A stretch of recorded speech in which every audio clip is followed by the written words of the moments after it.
Hello, Audrey. I hope I'm not interrupting your dinner or anything. Do you have a little time to talk? Oh. Hi, Dad. We just finished dinner. Just sitting around watching TV. What's the matter? Can I help you with something? I hope it's nothing serious. No, nothing like that.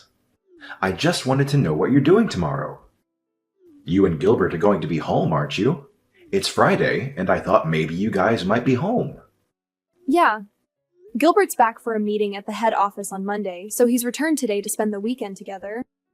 As you know, he's assigned to the East Coast office until that project gets off the ground. So he wanted to relax at home for a change. He's scheduled back east on Tuesday. I sort of wanted to see my son, too. Would it be a bother if I stopped in tomorrow? I know you want to spend time with him, but just for a little while, perhaps? Do you plan to come alone? I mean, I just want to know because I would need to prepare lunch. Yeah. That's thoughtful of you.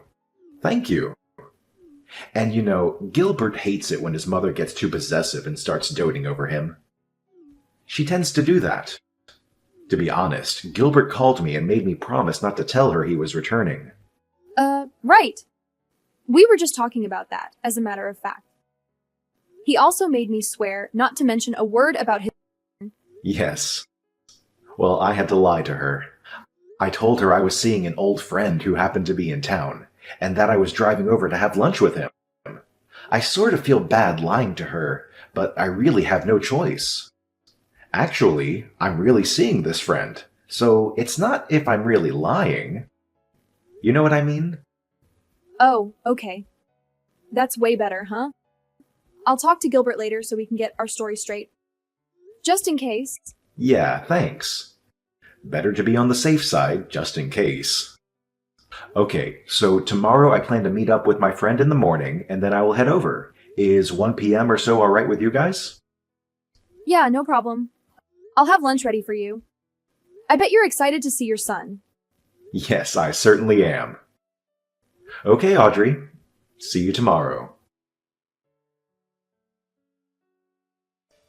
Hello? Audrey, are you there? Pick up, would you please? I want you to clean the house tomorrow. And I won't take no for an answer. So, what I want you to do is take the day off and drive over here at noon or so. Please start with the living room. It needs a good vacuum. Excuse me. This is all kind of sudden, isn't it? I said no excuses. You have your car, right? Pick up some floor cleaner on the way here, would you? We're out. After you've done cleaning, I need you to go out and do some grocery shopping. I have to replenish some big items. Case of bottled water and a case of Audrey'd soup. I've got a whole list here. And you know I have a bad back, so help me out here, would you? I'm sorry, but I just can't make it tomorrow. I already made an important appointment. I really can't change it. What did I just say? I said I will not take no for an answer. Besides, what's more important than helping out your husband's mother when she's in trouble? You better get your priorities straight, Audrey. Well, my priority tomorrow is that I have an important schedule that I cannot change no matter what. I'm afraid you're going to have to take that no for an answer. End of story. But I'm willing to help you out on another day. But as for tomorrow, it's not going to happen. I'm really sorry about that. I'm just asking you to do a little cleaning and shopping for me, for Pete's sake. That's the least you can do for your mother. Mother, where do you think I live? You're at least an hour and a half drive away. I can't just pop over there and do the cleaning and shopping and pop back home again. It would take the entire day. Am I hearing you right? What's an hour and a half drive on the way? That's nothing. You know what people call women like you? They call people like you foot draggers.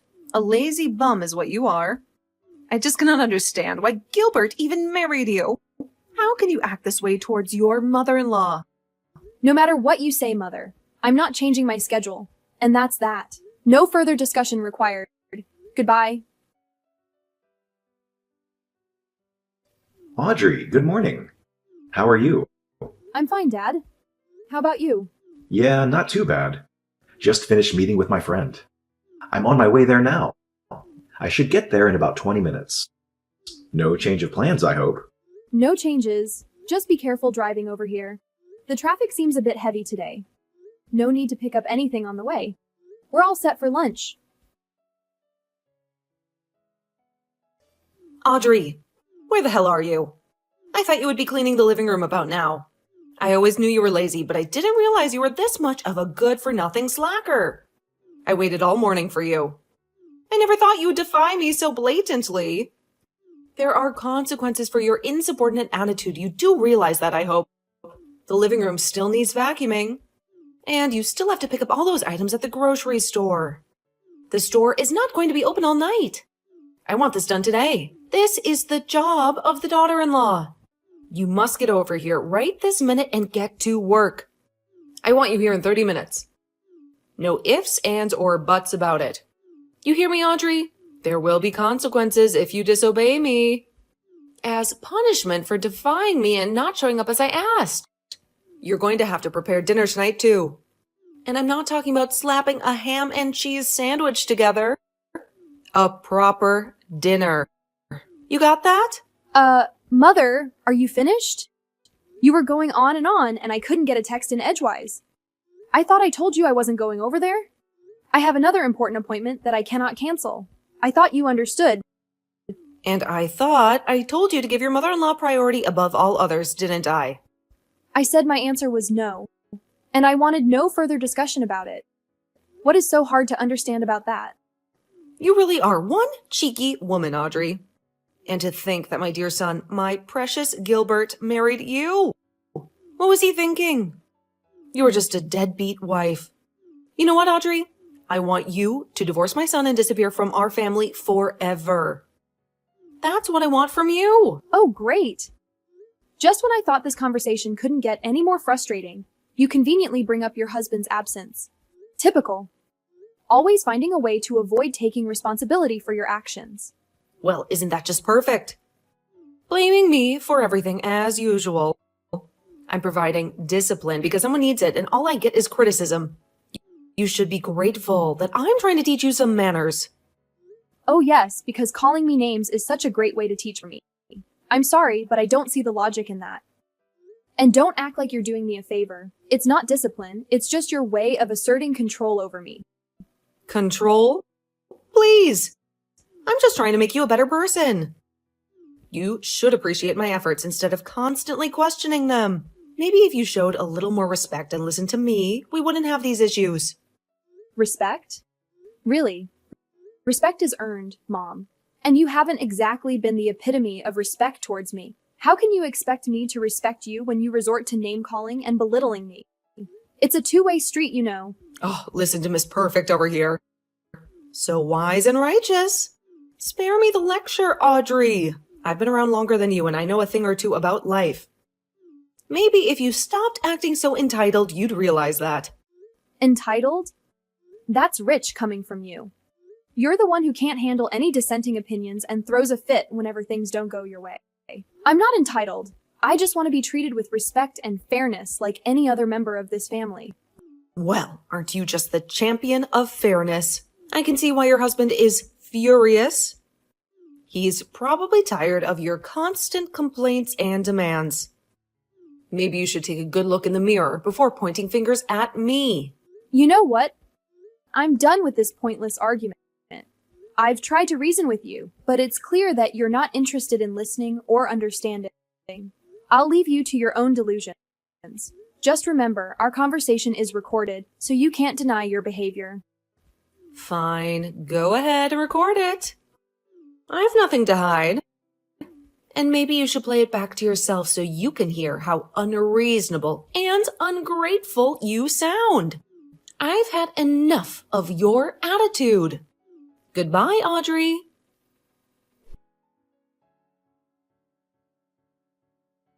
Caroline, what is wrong with it? What is this all about, for God's sake? I wish you would put a stop to all of this.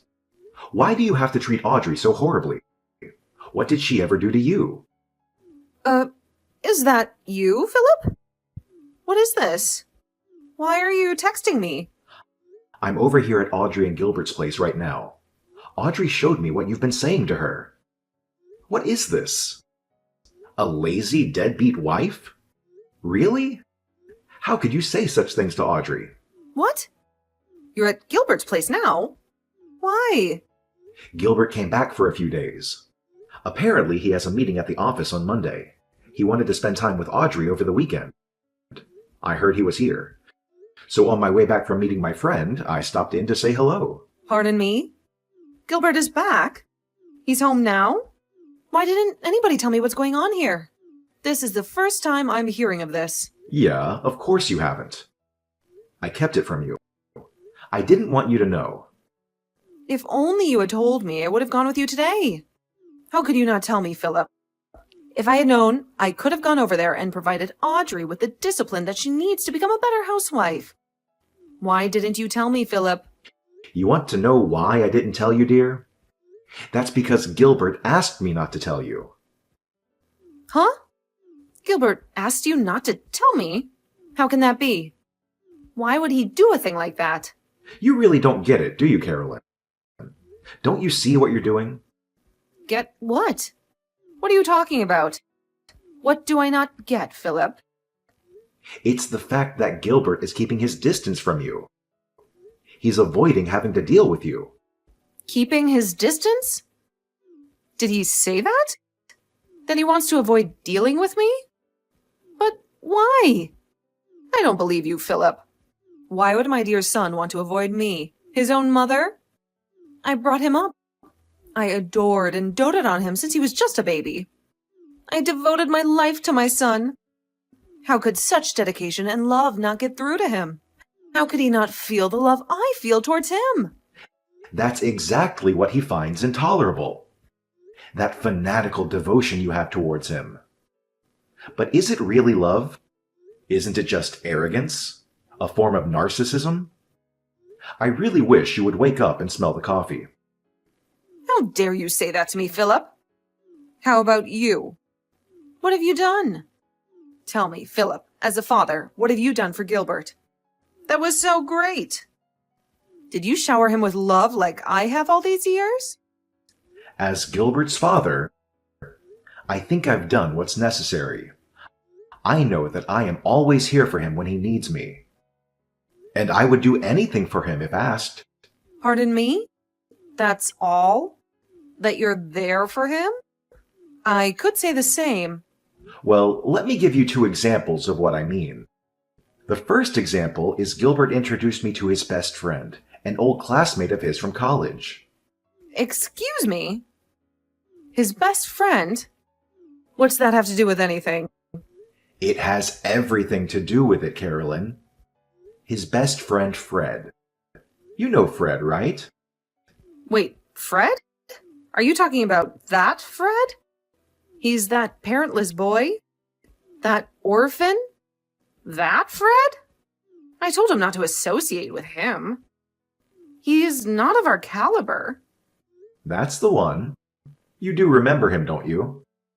How could he be Gilbert's best friend? You must be mistaken.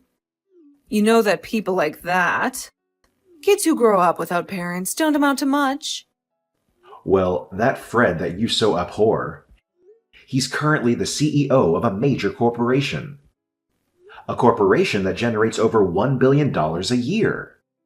No, that can't be right. Not that orphan. He graduated from a top university all on his own. Finished at the top of his class right after he graduated. He started his own company and in no time built it to what it is today. When Gilbert first met him, he told me that I knew Fred would go far. That he succeeded beyond anyone's wildest dreams. And he was right. Unlike you, Gilbert has a good eye for people. He knew Fred would make a name for himself someday. He had no doubt in his mind. That Fred? That parentless young man? He runs a $1 billion company? He's the CEO of this company. Are you serious? And the second example. This concerns Audrey, Gilbert's wife, and your daughter-in-law. Gilbert introduced me to her 2 years before they even got married. He told me that he was in love with her and was seriously thinking about marrying her. He introduced Audrey to you 2 years before they got married? That's right. At the time, he told me he was going to introduce you to Audrey right before getting married. As I recall, it was like 2 or 3 months ago, wasn't it? He was sure you'd kick up a fuss and would totally reject the marriage outright. Is that why he rejected that nice woman that I was going to introduce to him back then? It was because he was already going out with Audrey. He was already planning to marry her. Is that what you're saying? That's exactly what I'm saying. And who was this woman you were going to introduce him to anyways? You know her too. It's Sandy. From when he was in high school. You remember her. Wait a second, Carolyn. That's Sandy? Are you out of your mind? Why are you so shocked? I worked with her at the mall. She's so nice and very energetic and friendly. She would have been perfect for Gilbert. Did you know that their father is a company president?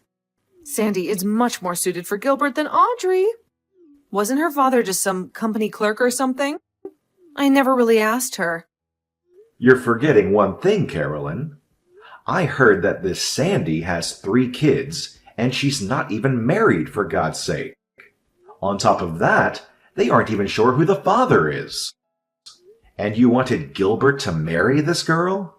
But pardon me? Where did you hear that? Not only does she have 3 kids, she's been divorced twice. I heard that her parents are so fed up that they're not even talking anymore. Is that true? You're not making that up, are you? I had no idea Sandy had. Everybody knows everybody around the area. Where have you been? I'm surprised one of your lady friends wasn't gossiping about it. Your discriminatory views are apparent, Carolyn. You only look at things superficially. How could you say that? Are you saying that I'm prejudiced? That was not my intention. I'm so glad that Gilbert has an eye for people. He knows good people when he sees them.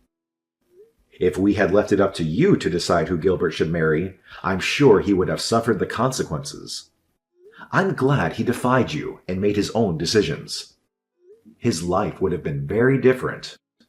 I thought only of his happiness. I thought it was best for him. That's all. We really got off track, haven't we? I suspected that you probably had ill will towards Audrey and probably called her a name or two, but this? Are you serious, Carolyn? How could you call her such despicable names? Like I was saying, this was merely part of disciplining her. She'll never be a good housewife if she's not taught proper manners. A lazy, deadbeat wife is going a little too far, isn't it? You come off as a hateful bully is all. Gilbert is standing right here next to me. He's in total agreement. You've gone too far, Carolyn. No, this can't be. Gilbert wouldn't feel that way towards me. I'm going to head home pretty soon. You will be home, I hope. We need to sit down and talk, Carolyn. We need to discuss our future. Discuss our future? What are you talking about? 10 years ago, I was forced to accept defeat because of your reaction. Your total hysteria. But this time, I've had it. There are just too many complications involved this time. I cannot ignore it any longer. Unlike 10 years ago, my mind is set. There is no one who is going to change my mind. You can become enraged all you want. Become hysterical all you want. My decision is final. Huh? What do you mean final? Are you serious, Philip? Where did you disappear to, for Pete's sake? I want you to reply this second. This is an emergency. Where have you gone? Oh, hello, Mother. What can I do for you? You seem kind of upset. There's nobody here. Where have you disappeared to? Oh, I see what this is about. So you did go to our house. Philip was right, after all. He advised us to move out as soon as possible. I was a little reluctant at first, but he was right after all. I'm glad I took his advice. Ugh, my husband's advice? What are you talking about? No, Caroline, he's no longer your husband. Shut your mouth. This is all his fault. All Philip's fault. He just could not comprehend the love and consideration that I devoted to Gilbert. Unlike my husband, I was always thinking of my precious son. Always. But Gilbert will come around one day, I know it. He'll look back and understand all that I did for him. I see you have not come to grips with what you did, have you? After that harsh condemnation that Philip gave you and you still don't understand? What more do we have to do to make you see? What do you know? You have no right to lecture me. You've only been with Gilbert for 3 or 4 years. I brought him into this world and raised him to be the man he is. You will never understand that bond. The almost 30 years that I spent with him. It's a never-ending eternal bond. It was Gilbert, your devoted son, that suggested that we move and relocate. More accurately, he made the decision to take me to his current place of employment. He put in a transfer to the position back east. He wants to make it permanent, and the company agreed. You're moving there? To his current office? Seriously? What about your own job? Did you quit? No, of course not. I was permitted to work remotely so I can work from anywhere now. Very convenient, actually. I see. Well, then I will pack some things and be over there by the end of the week. I don't think so, Caroline. The address over here is not the one you were told. That was a company dorm. We found a more permanent place. What? You found a new place already? Where is this new place? I'm sorry, but I'm not permitted to divulge that information. After all, we moved in order to get away from you, so why would we tell you? You're trying to pull Gilbert and I apart. All I'm doing is obeying Gilbert's requests. As his wife, I have to obey his every command, right? Isn't that what you always told me? I can't believe that Gilbert would never do that. You're hiding it from me. Gilbert will tell me. I'm sure of it. Okay, whatever. Think how you I really don't care if you believe me or not, to be honest. But if you continue to disregard Gilbert's feelings, if you continue to deny reality, I'm afraid you'll never see your son again. Pardon me? Not seeing my son? Not see my Gilbert ever again? There is nothing further for me to say to you. So maybe we can cut it short. What do you say?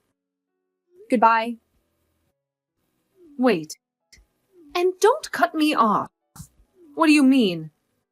I won't ever see my son again? Don't you dare cut me off. Audrey? You'll regret this, Audrey! No matter what we said, no matter how we tried to explain it to her, she just could not accept the fact that Gilbert was sick and tired of her abnormal devotion and love for him. Maybe her love for her son is so strong nothing will convince her otherwise. Gilbert tried various ways to make his mother understand his feelings, to no avail. He came to me and his father for advice after countless attempts to reconcile with his mother. She was his mother after all, and he wanted to settle the matter without breaking up the family.